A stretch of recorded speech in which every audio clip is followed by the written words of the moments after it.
Hong Kong, January 29, 2024. A finance department. Fluorescent lights. The hum of computers. A worker receives an email. The CFO needs an urgent call. A confidential acquisition. It cannot wait. He joins a video conference. The screen fills with faces. The CFO, senior managers, familiar colleagues, people he has worked with for years. The CFO speaks. The voice is exactly right. The face matches every photograph. The authority is unmistakable. Transfer $25.6 million. Use the emergency protocol. This acquisition is classified. Tell no one. The worker hesitates. He looks at the faces on screen. He recognizes every single one. He approves the transfer. $25,600 leaves the account in 4 separate transactions. Then silence. Then a phone call from the real CFO. None of those people were on that call. Not a single face on that screen was real. Every voice, every expression, every familiar gesture, manufactured by artificial intelligence, in real time. This is not science fiction. This is not a coming threat. This is already happening, right now, across every industry, in every country. And by 2025, it is the fastest growing financial crime on Earth. But to understand how we got here, we need to go back. The year is 2017, and a programmer on Reddit is about to break the concept of reality. His username is Deepfakes. His tool is a neural network he builds in his spare time. His goal is simple: swap faces in video for entertainment. Within weeks, his code spreads across the internet. Within months, thousands of developers build on top of it. The original creator never imagines what is coming. By 2018, researchers at DARPA call it an information warfare crisis in the making. The Pentagon funds emergency detection projects, but the technology is already loose, and it improves faster than anyone can stop it. By 2020, a convincing deepfake video of a corporate CEO takes 72 hours to produce. By 2022, it takes 6 hours. By 2024, it takes 11 minutes. 11 minutes to create a photorealistic, real-time version of any person on Earth who has appeared in public video. Here is how it works. Generative adversarial networks, GANs, operate in pairs. One network generates a fake face. The other network judges whether it is real. They compete against each other, millions of cycles per second, until the fake becomes indistinguishable from the authentic. Your face, your voice, your micro-expressions, the way your eyes move when you pause mid-sentence, all of it fed into a model, recreated in real time. And here is the catastrophic vulnerability hiding in plain sight. Every senior executive at every major company has hundreds of hours of public video online. Earnings calls, conference keynotes, television interviews, panel discussions at industry events. Every second of that footage is training data. The criminals harvest it patiently, systematically, without leaving a trace. By 2023, cybersecurity firm Recorded Future identifies the first organized criminal networks specifically targeting corporate finance teams using deepfake CEO and CFO impersonations. The attacks follow a precise playbook. First, months of reconnaissance. Map the org chart, identify every person with transfer authority, study the CFO's voice on 12 quarters of earnings calls, analyze the CEO's facial expressions from 40 conference videos, build a psychological profile of the target employee, then wait. Wait for a Friday afternoon, a quarter-end deadline, a moment of genuine organizational pressure, and then make the call. The targets are not careless people. They are trained professionals. They follow established security protocols. They have years of experience. The companies targeted are not small startups. They are Fortune 500 corporations with multi-million-dollar cybersecurity budgets. None of it helps, because this attack does not target the firewall. It targets the human being, the one who trusts their own eyes, the one who follows the instruction of the face they recognize. Behind the polished screens and blinking cameras of corporate America, something was catastrophically wrong. January 29th, 2024, Arab Group, one of the world's largest and most respected engineering consultancies, headquarters in London, operations in 35 countries. A finance employee in the Hong Kong office receives a message from the UK-based CFO. The email looks real. The corporate domain is correct. The digital signature matches. The tone is familiar. The message, confidential multi-company acquisition transaction. Urgent video conference required. Do not discuss externally. The employee joins the call. On screen, the CFO, 4 senior executives. Every face recognized from company meetings, internal directories, and previous video calls. The call lasts approximately 1 hour. At no point does the CFO ask the employee to simply trust him. He does not need to. The face does the asking. The instruction, approve 15 transactions to 5 different bank accounts across Hong Kong. Total, $25.6 million USD. The employee completes every transfer. Now here is what actually happened on that call. Nobody was there. The Hong Kong operations of Arup had been infiltrated by a criminal network months prior. The attackers harvested every available piece of video footage featuring the CFO. Earnings call recordings, internal conference videos, media interviews. They fed 40 hours of footage into a generative AI model. The model learns his face at the pixel level, his micro expressions, the slight rightward movement of his eyes when he thinks, the exact pitch, rhythm, and cadence of his voice, the specific way he leans forward when making an important point. On January 29th, the criminals run a live deepfake overlay. Every face on that call is a digital puppet, controlled in real time by criminals sitting in a room, possibly thousands of miles away. The employee watches the CFO speak, watches him nod, hears him clarify a question, watches him adjust his glasses with that familiar gesture. Every frame, generated by machine learning, in real time. This is the detail that changes everything. The employee does not fail to follow security protocols. The employee follows every protocol correctly. They are facing a weapon that existing protocols were never built to stop. Arup confirms the fraud internally in May 2024. The Hong Kong police force launches an investigation. As of 2025, 0 arrests have been made. Now here is where it escalates. March 2025, Singapore. A multinational corporation's finance director joins an urgent Zoom call. 3 senior executives appear on screen. All real-time deepfake AI. She approves a $499,000 transfer for a confidential acquisition that does not exist. The money disappears within 47 minutes. In 2025, the FBI's Internet Crime Complaint Center receives more than double the deepfake-related fraud reports compared to all of 2024. Europol identifies 47 organized criminal networks specializing exclusively in deepfake corporate financial fraud. The average loss per verified incident, 4.3 million. The detection rate, less than 3%.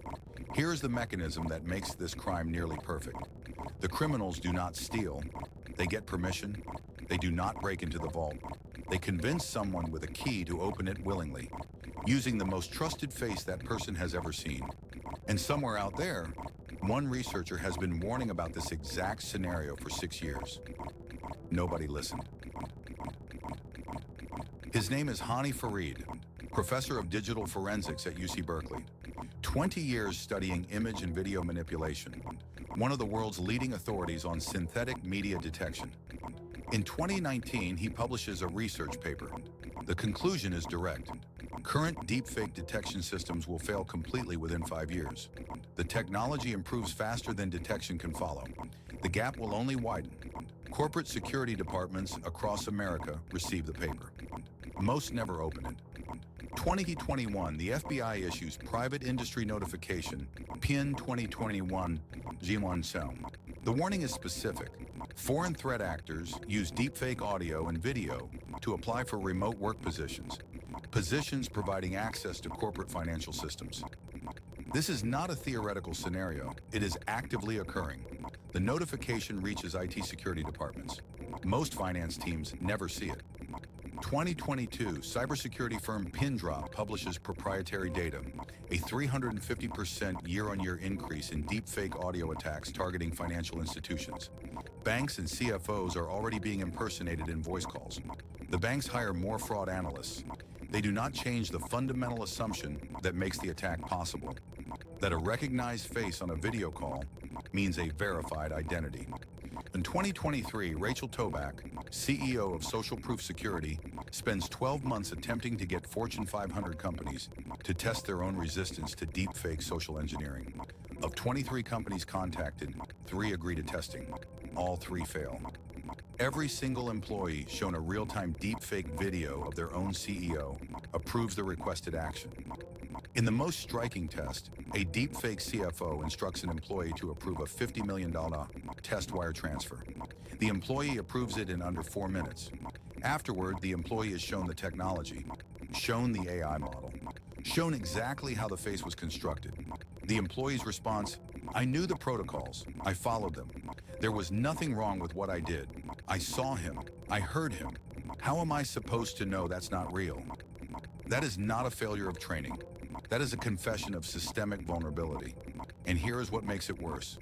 When cybersecurity firms attempt to go public with comprehensive deepfake fraud data, they hit a wall of corporate silence. Companies that are victimized do not disclose. The reputational cost of admitting a trained employee approved a multi-million-dollar transfer to a fake face is catastrophic. Share prices fall. Clients reassess. Regulators open inquiries. Of an estimated 1,200 deepfake corporate fraud incidents in 2024, fewer than 60 are publicly reported. The remaining 140 are buried, absorbed silently as operational losses, insurance claims filed under generic cybersecurity laws provisions, non-disclosure agreements signed by everyone involved. The silence creates a perfect environment for the criminals. Every company that hides an attack lets the next company walk into the identical trap. December 2024, Hani Farid testifies before the United States Senate Judiciary Committee. He brings a live demonstration. In under 90 seconds, using tools available for free online, he generates a photorealistic, real-time deepfake of a sitting U.S. senator. The chamber goes quiet. One senator leans forward. "How do we stop this?" Farid's answer is 3 words. "You can't, yet." He continues, "The attack surface is not your firewall. It is every human being alive who trusts their own eyes." The Deepfakes Accountability Act, introduced in response, stalls in committee 4 months later. The criminals take note and go deeper. The only way out was deeper in. March 2025. The scale tears open. Europol announces Operation Morpho, coordinated enforcement across 12 nations, the largest multi-country takedown of deepfake financial fraud networks in history. The numbers collapse understanding. 47 criminal organizations dismantled. 5 dedicated deepfake production studios uncovered, operating not like criminal enterprises but like legitimate technology businesses. Staff schedules, quality control processes, performance bonuses, HR departments, documented losses to these networks alone, $530 million. Estimated total including unreported corporate victims, $2.6 billion. These studios run 24 hours a day, 7 days a week. Teams work in shifts. Each operator simultaneously manages 8 to 12 live deepfake calls, running AI-generated video feeds in real time, monitoring targets, adjusting the deepfake performance based on live behavioral feedback. One studio houses 47 GPU servers, rendering photorealistic video at broadcast quality. Motion capture equipment, high-fidelity voice synthesis rigs, a dedicated R&D team running weekly tests to defeat emerging detection technologies. These criminals invest in their infrastructure like Series A startups, because the returns justify every dollar spent. Average cost to execute one deepfake fraud call, $8,000. Average return per successful call, 4.3 million. Return on investment, 537 times. Now meet David Chen. That is not his real name. He requests anonymity. David is 44 years old. He holds 2 advanced finance certifications. He has worked in corporate treasury management for 18 years. He has never once made an unauthorized transaction. April 2025. David's screen fills with his CEO's face. Urgent. A time-sensitive acquisition. The legal team is on standby. $8.2 million needs to move to escrow immediately, before the compliance window closes in 40 minutes. The CEO's face, the CEO's voice, the CEO's precise verbal patterns. David approves the transfer. 47 minutes later, $8.2 million is split across 23 cryptocurrency wallets in 6 jurisdictions. Unrecoverable. David's words, "I had been on hundreds of calls with this man. I knew his face better than I know my own brother's face. I didn't fail my company. The system that was supposed to protect me failed. And now I live with that." David's employer absorbs the loss quietly. A non-disclosure agreement is offered. David signs it, then he contacts us anyway, because he wants people to know this is happening to real human beings who did everything correctly. Back to Operation Morpho. Of the 47 criminal networks, investigators arrest 23 suspects across 8 countries in a single coordinated 36-hour operation. The news cycle covers it for 48 hours. Then it disappears, because what investigators find inside the production studios fundamentally changes the investigation. Client lists. These studios are not only running their own attacks, they are selling the capability as a commercial service. Any criminal organization on Earth pays a fee, provides target company information, provides publicly available executive video footage. The studio handles all production and execution. Deepfake fraud as a service. Entry price $15,000 per operation. The active client waiting list documented at time of raid. 340 confirmed purchasers. The domino falls faster than any single agency can track. The 23 arrests under Operation Morpho produced 23 formal indictments across EU member states in the United States. 6 defendants stand trial in Rotterdam, Netherlands in September 2025. 4 received sentences between 8 and 14 years in federal detention. 2 cases remain in active legal proceedings. In the United States, the Department of Justice opens 15 separate deepfake financial fraud investigations in 2025, more than the previous 3 years combined. October 2025, the SEC issues mandatory disclosure guidelines. Any publicly traded company sustaining losses exceeding $5 million from a verified deepfake attack must file within 72 hours of discovery.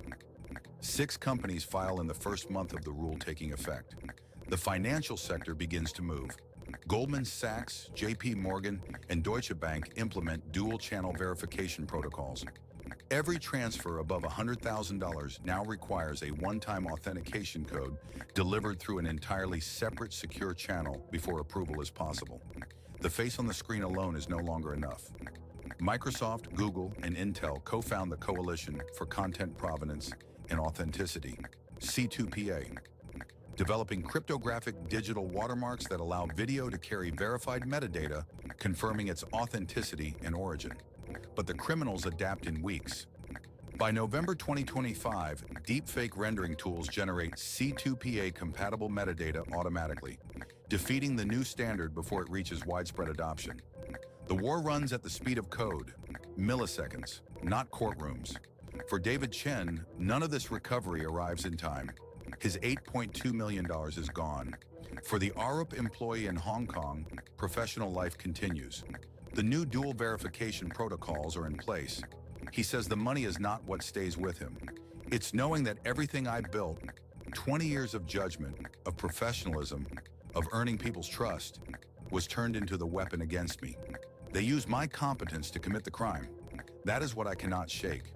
The deepfake CFO that extracted $25.6 million from Arup has never been identified. The voice is silent. The face never existed. Only the wire transfer is real. Here is what this case reveals about the world we now live in. For all of recorded human history, seeing was believing. A face was proof of presence. A voice was proof of identity. Watching someone speak meant they were actually in the room. The criminals who built these deepfake production studios understood something the rest of the world has not yet accepted. That equation is now permanently broken. We are entering an era where every visual and audio signal must be independently verified through a separate channel. Not because people are foolish, but because the tools to replicate them have become indistinguishable from the real thing. The companies that survive the next decade will not be the ones with the largest security budgets. They will be the ones who build organizational cultures where no single human being, no matter how experienced, how senior, how trusted, can authorize the movement of significant money alone. Ever. The fraud itself is nothing new. Greed has always found the sharpest available weapon. This time, the weapon wears someone you trust's face. Next week on the Fraud Files, the largest healthcare fraud in U.S. history, $14.6 billion stolen, 324 defendants charged, and a fake medical equipment scheme so large it doubles every DOJ record ever set. Subscribe, because every empire hides a crime.